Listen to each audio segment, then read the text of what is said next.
اب ایک حدیث میں آپ کو سناتا چلوں کہ میرے نبی نے کہا کہ میں نے جہاں شادی کی اور میں نے جہاں بیٹی دی، پہلے آسمان سے وحی آئی، پھر میں نے قدم اٹھایا۔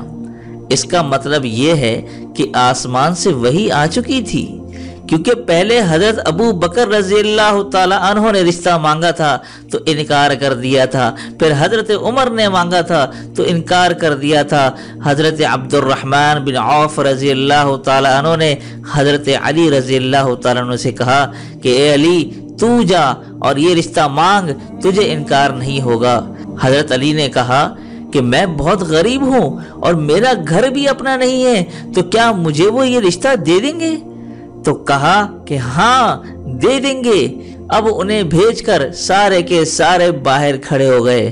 تو ہوا یوں کہ آپ نے جب کہا انشاءاللہ تو آپ یہ کہہ کر اٹھ گئے۔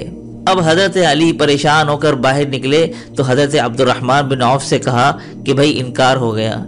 تو پوچھا کہ کیسے انکار ہو گیا؟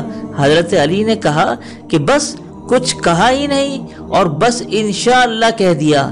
تو حضرت عبد الرحمن بن عوف رضی اللہ تعالیٰ عنہ نے کہا کہ بس تیرا رشتہ ہو گیا۔ تو حضرت علی نے کہا کہ وہ کیسے ہو گیا؟ تو یہ کہا کہ نبی کے انشاءاللہ میں ہاں ہوتی ہے، یہ ہاں ہے علی، یہ ہاں ہے۔ اب یہ دیکھیں کہ جبرائیل وحی لے کر آ چکے ہیں کہ نکاح کس سے کروانا ہے، مگر پھر بھی نبی نے انشاءاللہ کیوں کہا؟ کیونکہ ایک کام کرنا باقی تھا۔ اب آپ گھر گئے اور فاطمہ سے کہا کہ بیٹی فاطمہ، علی کا رشتہ آیا ہے، کر دوں؟ اللہ اکبر، اللہ اکبر۔ اسی لیے وہاں ہاں نہیں کی، اور ہمارے والدین اپنی بے عزتی سمجھتے ہیں بیٹی سے پوچھنے کو۔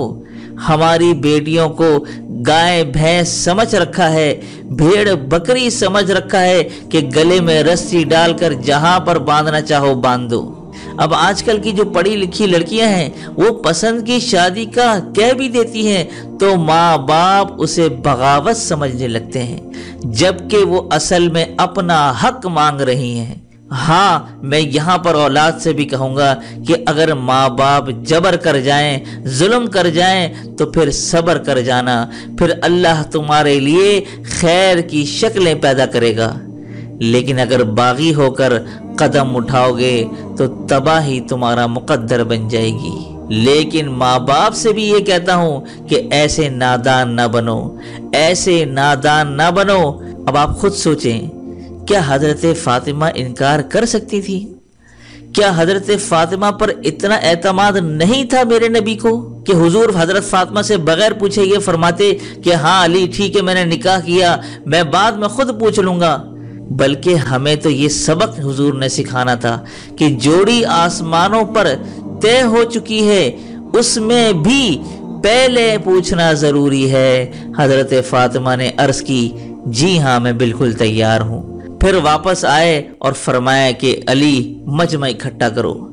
مجمع اکٹھا ہوا اور پھر منبر پر بیٹھے اور فرمایا کہ لوگوں، جبرائیل میرے پاس پیغام لے کر آئے اور اللہ نے کہا کہ میں اپنی بیٹی فاطمہ کا ہاتھ علی کے ہاتھ میں دے دوں۔ پھر پوچھا گیا تو پھر آپ نے حضرت فاطمہ سے یہ پوچھا کیوں تھا؟ تو فرمایا اے میری امت، بچیوں سے پوچھنا، بچیوں سے پوچھنا، زندگی انہوں نے گزارنی ہے۔ حال تو یہ ہے کہ وراثت میں کوئی حصہ نہیں دیتا۔ کیا تمہاری بیٹی کوڑے کے ڈھیر میں ملی تھی، یا کہیں یتیم خانے سے اٹھا کر لائے تھے، یا کسی اور پیٹ میں اس نے پرورش پائی تھی، یا کسی اور کی چھاتی کا دودھ پیا تھا، یا کسی اور پانی سے یہ بنی ہے؟ اسی پانی سے وہی بنی جس پانی سے تمہارا بیٹا ہوا، اسی چھاتی کا دودھ اس نے بھی پیا جس چھاتی کا بیٹے نے پیا۔ آج کل کے بھائی ساری جائیداد پر قابض بن کر بیٹھ جاتے ہیں اور بہنوں کو محروم کر دیتے ہیں، یہاں تک کہ وہ محتاج بن جاتی ہیں۔ اور یہ ہر گھر کی کہانی ہے، ہر گھر کی کہانی ہے۔ آج کل سب یہی کر رہے ہیں۔ لاکھوں میں کوئی ایک ہوگا جو بچیوں کی وراثت کا انتظام کرتا ہوگا۔ باپ مر گیا، ماں بیوہ ہو گئی، اگر باپ کی وراثت ہے تو 8واں حصہ ماں کا ہے۔ ماں کو یہاں تک نہ پہنچاؤ کہ تمہارے سامنے یوں ہاتھ پھیلانے لگ جائے، جن کی چھاتیاں لٹک گئیں تمہیں دودھ پلاتے ہوئے، اور یوں کہے کہ مجھے پیسے دے دو، مجھے پیسے دے دو۔